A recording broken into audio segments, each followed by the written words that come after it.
बिस्मिल्लाहिर्रहमानिर्रहीम। अस्सलाम वालेकुम नाज़रीन, आप यूट्यूब चैनल देख रहे हैं। मैं इमरान खान हूँ। आज के दिन में इलेक्शन कमीशन ऑफ पाकिस्तान को रिपोर्ट जमा करवानी है कि फ़ंड्स उनको मिले या नहीं मिले। 21 अरब रुपए ये जमा करवाने थे इलेक्शन कमीशन ऑफ पाकिस्तान को स्टेट बैंक ऑफ पाकिस्तान ने, और इसके अहकामात जमा करवाए थे। इसके अहकामात दिए गए थे सुप्रीम कोर्ट ऑफ पाकिस्तान की जानिब से। अभी तक ये पैसे जमा नहीं करवाए गए। लाजमी बात है कि election commission of Pakistan one sided लिख कर ये देगी और सुप्रीम कोर्ट ऑफ पाकिस्तान को आगाह किया जाएगा कि आपके हुक्म के मुताबिक इलेक्शन कमीशन ऑफ पाकिस्तान को जो पैसा दिया जाना था वो पैसा नहीं दिया गया। इसके अलावा एक और खबर है, हसनात मलिक एक जर्नलिस्ट हैं, उन्होंने ये खबर दी है कि दो एजेंसीज के जो टॉप ऑफिशियल्स हैं और उनके साथ डिफेंस सेक्रेटरी, उन्होंने मुलाकात की है chief justice of Pakistan Umar Ata Bandial साहब से और दो दीगर जजेस जो समाअत कर रहे हैं केस की कि इलेक्शन डिले क्यों हो रहा है, इलेक्शन के ताखीर के हवाले से जो केस है उसकी समाअत कर रहे हैं। और ये मीटिंग तकरीबन 3 घंटे तक जारी रही और मंडे वाले दिन ये मुलाकात हुई सुप्रीम कोर्ट ऑफ पाकिस्तान के प्रेमिसेस में। अच्छा, आज क्योंकि इलेक्शन कमीशन ऑफ पाकिस्तान ने सुप्रीम कोर्ट ऑफ पाकिस्तान को सिक्योरिटी के हवाले से भी आगाही देनी थी, सिक्योरिटी मामलात के हवाले से कि किस तरीके से उसको मैनेज किया जाएगा, सिक्योरिटी को डिप्यूट कैसे किया जाएगा, कितनी नफरी सिक्योरिटी की तैनात की जाएगी। तो इस हवाले से मेरे ख्याल में ये एक ब्रीफिंग हो सकती है जो मुतल्लिका लोगों ने इलेक्शन कमीशन ऑफ पाकिस्तान की दरख्वास्त पे या खुद से आकर सुप्रीम कोर्ट ऑफ पाकिस्तान के मुअज़्ज़िज़ जज साहिबान को देने की कोशिश की होगी। और सुप्रीम कोर्ट ऑफ पाकिस्तान जो है वो अपने इस फैसले के ऊपर अटल है फिलहाल कि आईने पाकिस्तान के मुताबिक 90 रोज़ के अंदर इलेक्शन होने चाहिए।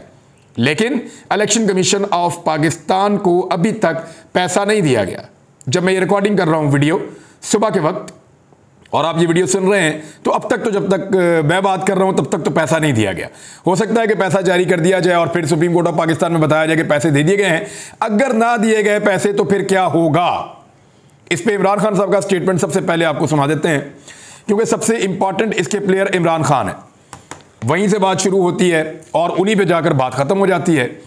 इमरान खान साहब ने कहा कि स्टेट बैंक ने सुप्रीम कोर्ट के कहने पर रकम ना दी तो इसका मतलब है कि पाकिस्तान में आइन और कानून की हुक्मरानी ख़त्म हो चुकी है। कमरा अदालत में इमरान खान साहब अपने केस के सिलसिले में गए थे। उन्होंने वहाँ पे सहाफ़ियों से गैर रस्मी गुफ्तगू की है। उन्होंने कहा कि हम मुज़ाकरात कर रहे हैं जबकि आइन के मुताबिक मुज़ाकरात की ज़रूरत नहीं है। 90 दिन से बाहर इलेक्शन नहीं हो सकते, उसके बाहर आइन ख़त्म हो जाता है। इस पर सारी लीगल कम्यूनिटी मुत्तफ़िक है। 90 दिन के बाद निगरान हुकूमत की कोई आईनी हैसियत नहीं रहेगी। 90 दिनों के बाद जो कुछ वो करेंगे वो गैर आईनी होगा। निगरान हुकूमत को हटाकर एक एडमिनिस्ट्रेटर लगाना चाहिए जिसका काम सिर्फ इलेक्शन करवाना हो। ये निगरान हुकूमत किसी और एजेंडे पर आई है। निगरान हुकूमत सब कुछ कर रही है सवाए इलेक्शन करवाने के। ये निगरान हुकूमत वो इंतकामी कार्रवाई कर रही है जो कभी मुंतखब हुकूमत भी नहीं कर सकती। ये लंदन प्लान का हिस्सा है जहाँ नवाज शरीफ से वादा किया गया था। ये तहरीके इंसाफ को दीवार से लगाने और नवाज शरीफ के केसेस खत्म करने के एजेंडे पर चल रहे हैं। कौन कहता है कि अमेरिका सऊदी अरब से हमारे ताल्लुकात खराब थे? ये मैंने आपको पिछले वीलॉग में बताया इमरान खान साहब की बात। वो ये कहते हैं कि जनरल बाजवा ने हमारे खिलाफ कैंपेन चलाई, वो एक्सटेंशन चाहते थे। 3 माह में 2 OIC की मीटिंग्स पाकिस्तान में हुई थी। ये कभी पाकिस्तान में इससे पहले हुआ नहीं हुआ? बताएं ऐसा कभी पाकिस्तान में कितनी देर पहले हुआ था? वैसे नहीं हुआ। इमरान खान ने मजीद कहा कि चाइना, सऊदीया, तुर्की, ट्रंप और बोरिस जॉनसन के साथ हमारे खुशगवार ताल्लुकात थे। इनको कौन पूछता है? ये कहते हैं हमारे ताल्लुकात हैं। पाकिस्तान में पहले ही इंसानी बुनियादी हकूक बुरी तरह पामाली की तरफ जा रहे हैं। लोगों को पहले ही अगवा किया जा रहा है। अली जैदी वाला केस भी अजीबोगरीब केस है। यानी जिस तारीख का डॉक्यूमेंट जमा करवाया गया अदालत में कि अली जैदी के इसके ऊपर दस्तखत हैं और अली जैदी ने मेरे पैसे देने हैं फ्रॉड के केस में, एक बंदे ने जमा करवाया। अली जैदी ने उस तारीख का अपना पासपोर्ट जमा करवा दिया कि उस तारीख को तो मैं पाकिस्तान में नहीं था, मैं तो ट्रैवल किया हुआ था, पाकिस्तान में था ही नहीं। जब एक बंदा पाकिस्तान में ही नहीं है और दूसरा बंदा पाकिस्तान के अंदर है तो वो आमने सामने बैठकर कैसे एक मुआहदे पे दस्तखत कर सकते हैं? और अली जैदी उस तारीख पे कैसे दस्तखत कर सकता है? अदालत को चाहिए थे इसको उठा के फेंक दे, लेकिन अदालत ने 3 दिन का रिमांड दे दिया है। इस पर अली जैदी साहब ने कहा कि पाकिस्तान जिंदाबाद। अब मियाँ जावेद लतीफ़ साहब ने एक बात की, लेकिन उससे पहले मैं ज़रा फवाद चौधरी साहब का स्टेटमेंट क्योंकि इससे मिलता है वो भी मैं आपको बता देता हूँ। फवाद चौधरी साहब ने कहा है कि इलेक्शन फंड ना देने पर सुप्रीम कोर्ट वज़ीर आज़म के खिलाफ तौहीन अदालत की कार्रवाई शुरू करे। उन्होंने इस पर रद्द-ए-अमल दिया है जो पैसा जमा नहीं करवाया गया। और तहरीक इंसाफ मुज़ाकरात पर यकसू है मगर हुकूमत ने मुज़ाकरात पर संजीदगी का मुज़ाहरा नहीं किया है। इस पे जो है शाह महमूद कुरैशी साहब ने भी बात की कि राणा सनाउल्लाह साहब का स्टेटमेंट सुन लें, वो तो मुज़ाकरात की तरफ लगता ही नहीं है कि वो आमादा है। जिस तरह गिरफ्तारियां की जा रही हैं, जिस तरह टॉर्चर किया जा रहा है, सिंध के अंदर पीपल्स पार्टी की हुकूमत है।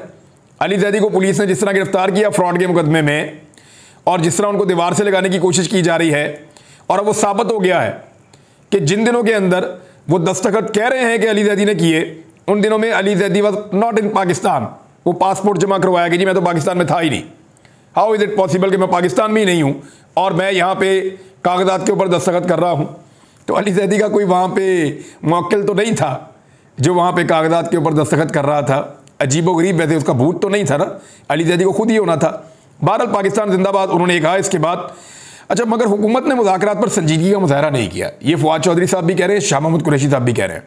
उन्होंने कहा मुज़ाकरात सिर्फ आइन और सुप्रीम कोर्ट की मुकर्रर करदा हुदूद के अंदर हो सकते हैं, आइन से बाहर मुज़ाकरात नहीं हो सकते। इसको ज़रा समझिए। अब पाकिस्तान तहरीक इंसाफ ये बात समझ गई है कि 14 मई के इंतखाबात को देखकर 14 तबक रोशन हो गए हैं PDM की जमातों के, स्पेशली PMLN के, और वो अब कुछ भी करके पाकिस्तान तहरीक इंसाफ को अंगेज करना चाहते हैं। फिलहाल वो ये कर रहे हैं कि जरदारी साहब को आगे कर रहे हैं, किसी और को आगे कर रहे हैं, खुद पीछे रहकर नखरे दिखा रहे हैं, ताकि जैसे ही हम ये कहेंगे अच्छा हम बैठते हैं तो PTI समझेगी कि बड़ा एहसान कर रहे हैं, आओ जी बैठो मुज़ाकरात करो, और फिर हम कहेंगे हम जुलाई में या अगस्त में इलेक्शन करवा देते हैं तो आप अभी रुक जाएं। लेकिन थोड़ी सी बारिशें होंगी ना तो ये उसको सैलाब की तरह पैदा कर देंगे। ये झीलों का पानी शहरों में और देहातों में छोड़ देंगे और ये कहेंगे जी सैलाब आ गया, अब इलेक्शन हो ही नहीं सकते। ये फिर इलेक्शन को अक्टूबर, नवंबर, दिसंबर में ले जाने की कोशिश करेंगे और अगले साल में ले जाने की कोशिश करेंगे। ये हर वो चीज़ करेंगे जिससे ये इंतखाबात को डिले कर सकते हैं। पाकिस्तान तहरीक इंसाफ इस चाल को कुछ हद तक समझ गई ऐसा लगता है, और वो ये कह रहे हैं मुज़ाकरात करने तो आइन के अंदर करो। आइन कहता है 90 रोज़ के अंदर इलेक्शन होने हैं, तो ये वाले इलेक्शन तो आप करवाओ, बाकी इलेक्शन की बाद में बात करते हैं। फवाद चौधरी साहब ने इसमें कहा कि पंजाब और खैबर पख्तूनख्वा में इलेक्शन नहीं होते तो ये आइन को सबुटाज करने के मुतरादिफ होगा। अदालती फैसले के बाद स्टेट बैंक का फंड जारी ना करना हुक्म अदूली के ज़िम्मे में आता है। सुप्रीम कोर्ट वज़ीर आज़म और काबीना के खिलाफ तौहीन अदालत की कार्रवाई शुरू करे। इस तरह इनका अदालत के हाथों नाअहली का शौक भी पूरा हो जाएगा। और कौमी इंतखाबात पर बात करनी है तो करें, लेकिन सूबाई इलेक्शन होकर रहेंगे। ये वो मौक़िफ़ है जो पाकिस्तान तहरीक इंसाफ को रखना चाहिए, क्योंकि ये आईने पाकिस्तान के मुताबिक है। अगर तो बात करनी थी एक साथ इंतखाबात करने की, तो पाकिस्तान तहरीक इंसाफ ने जनवरी में हुकूमत तहलील कर दी थी पंजाब की और खैबर पख्तूनख्वा की। जनवरी में बात कर लेते, फरवरी के शुरू में बात कर लेते, लेकिन जानबूझकर डिले किया गया और ये टाइम पूरा करवा दिया गया। और अब जब 90 दिन गुजर गए हैं तो अब बात कर रहे हैं ताकि आगे फिर 90 दिन मिल जाएं और उसके बाद फिर और दिन हासिल किए जा सकें। तो ये सिर्फ टाइम गेनिंग टैक्टिसेस हैं, यानी वक्त हासिल करने का एक तरीकाकार है। उनको समझता है या उनको ऐसा लगता है कि जितना वक्त गुजरेगा शायद PDM के अच्छे दिन आ जाएंगे या इमरान खान साहब के बुरे दिन शुरू हो जाएंगे। लेकिन एक्चुअली जितना वक्त गुजरता जा रहा है, पाकिस्तान के बुरे दिनों में इजाफा होता चला जा रहा है। पाकिस्तान की इकॉनमी मजीद डूबती चली जा रही है, पाकिस्तान के ऊपर कर्जे मजीद बढ़ते चले जा रहे हैं, दोस्त ममालिक के एहसानात भी बढ़ते चले जा रहे हैं, और मईशत संभलने का नाम नहीं ले रही। या तो ये होना कि आपकी सबसे बड़ी कामयाबी क्या है, वो जी हमने सऊदी अरब से पैसे ले लिए, हमने UAE से पैसे ले लिए, ये सबसे बड़ी कामयाबी नहीं होती। आपने एक्सपोर्ट्स में कितना इजाफा किया, माइनस। आपने रेमिटेंसेस में कितना इजाफा किया, माइनस। आपने टैक्स कलेक्शन के अहदाफ पूरे किए, माइनस। आपने पाकिस्तान को जो माशी तरक्की है उसके हुजम में इजाफा किया, माइनस। जब आप हर चीज़ में माइनस जाएंगे तो सिर्फ दोस्त मुल्कों से पैसा लेकर आप इकॉनमी नहीं चला पाएंगे। तमाम माशी आदादोशुमार नीचे की तरफ जा रहे हैं और महंगाई ऊपर की तरफ जा रही है, कर्जा भी ऊपर की तरफ जा रहा है। तो ऐसे में एक एक दिन पाकिस्तान के ऊपर भारी है। लिहाजा इलेक्शन करवाए जाएं ताकि लोगों का एतमाद वापस आए।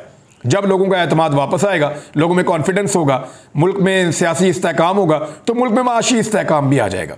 माशी इस्तेहकाम आएगा, फिर पाकिस्तान की ग्रोथ बढ़ेगी और उसके ज़रिए ही पाकिस्तान इन मसाइल से निकल सकता है। बहरहाल इलेक्शन तो करवाने पड़ेंगे। और फवाद चौधरी ने कहा कि शहबाज शरीफ को अकल करनी चाहिए। अब शहबाज शरीफ की कुर्बानी होने जा रही है। अब नहीं बनता कि सुप्रीम कोर्ट के सामने ऐसी हरकतें की जाएं। इन्हें अब किसी से मशवरा करना चाहिए। इन्हें हर सूरत इलेक्शन करवाने होंगे। वैसे एक के बाद एक इल्ज़ामात लगा रहे हैं, कभी इस पे ये डाल दो, कभी उस पे वो डाल दो। PDM की हालत बहुत बुरी हो गई है। मिसाल के तौर पे आपको मैं एक और चीज़ बताता हूँ, ये बड़ी इंपॉर्टेंट खबर है। वज़ीर कानून ने यह दावा किया है, पाकिस्तान के वज़ीर कानून ये फरमा रहे हैं कि जो जूनियर जजेस की कुछ तैनातियां हुई हैं सुप्रीम कोर्ट ऑफ पाकिस्तान में, वो चीफ जस्टिस ऑफ पाकिस्तान चाहते थे और हम नहीं चाहते थे।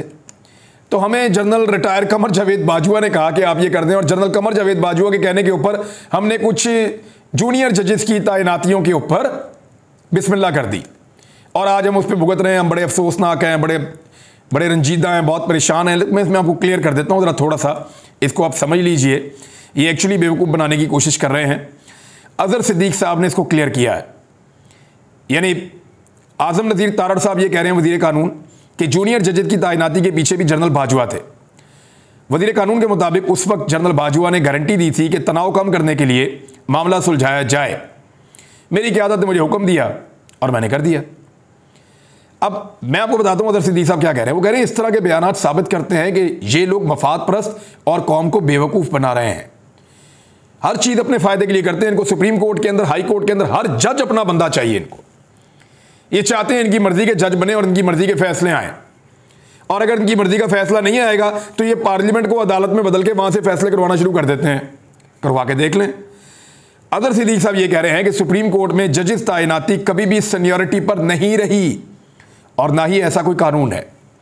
तो इसको आप जरा क्लियर कर लें कि इसके अंदर भी एक मरतबा फिर कौम को धोखा देने की कोशिश की गई है।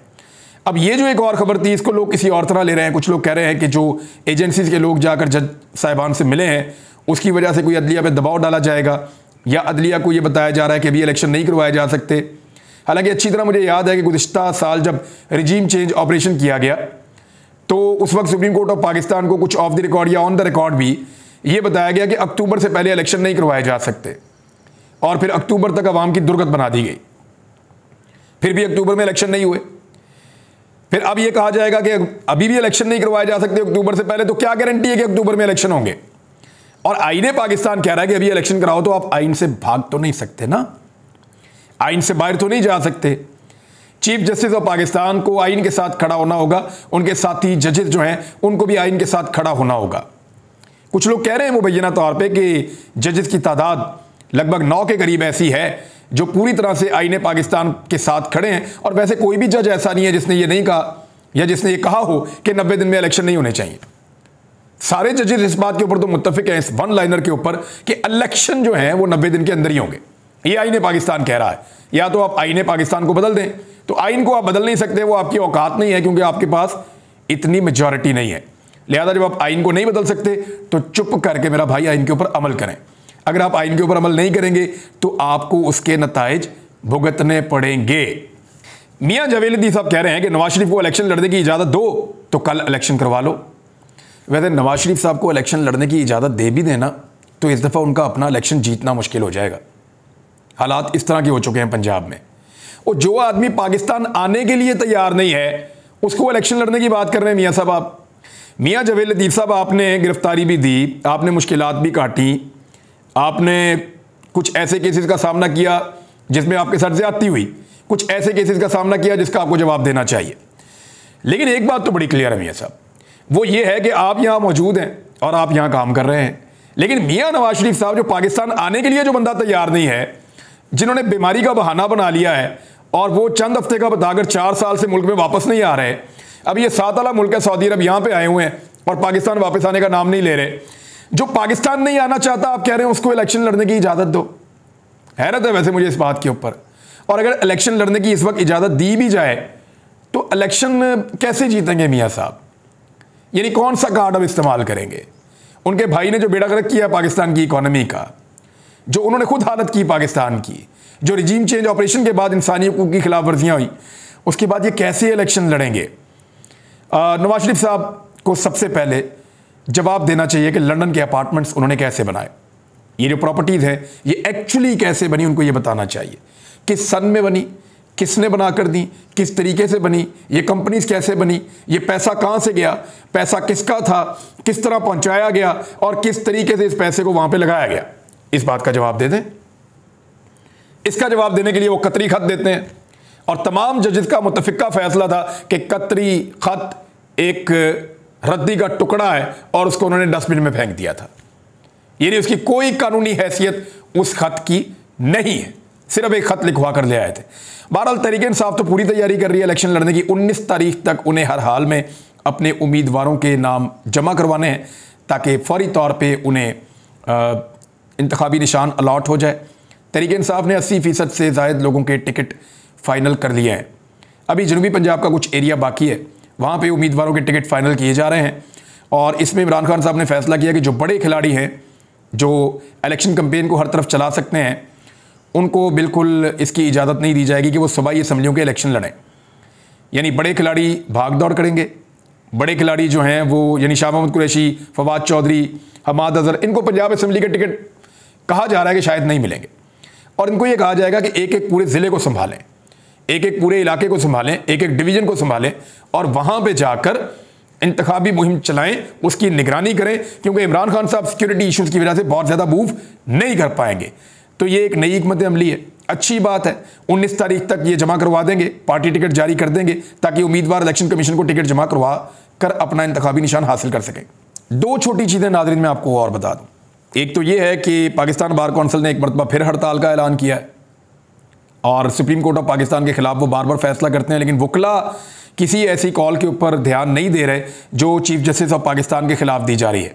बल्कि वकला इस वक्त चीफ जस्टिस ऑफ पाकिस्तान और उनके साथ जो आइन के साथ खड़े हुए जजेस हैं, वकला उनका साथ दे रहे हैं ज़्यादा तादाद में, जबकि PMLN के वकला अक्सर कॉल शॉल देते हैं, लेकिन बात बन नहीं रही। पिछली हड़ताल भी नाकाम हुई थी, इस मरतबा जो हड़ताल है वो कामयाब होती है नाकाम होती है, आपको शाम तक पता चल जाएगा, मैं आपको बता दूंगा। साहबजादा हामिद रज़ा ये कह रहे हैं, मैंने पहले भी आपको ये बताया कि लगातार उनके लोगों को धमकियां दी जा रही हैं कि इमरान खान साहब के ऊपर मजहबी नौयत के इल्ज़ामात लगा के इद्दत वाला मामला उठा के उनसे अपने आप को आप अलग करें, और ये एक ख़तरनाक खेल दोबारा खेलने जा रहे हैं। और लोटा क्रेसी जो है वो पूरी तरह से काम कर रही है आज़ाद कश्मीर में। देखते हैं कि वहाँ होता क्या है। अब तक के लिए इतनी, अपना ख्याल रखिएगा, अपने चैनल का भी। अल्लाह हाफ़िज़।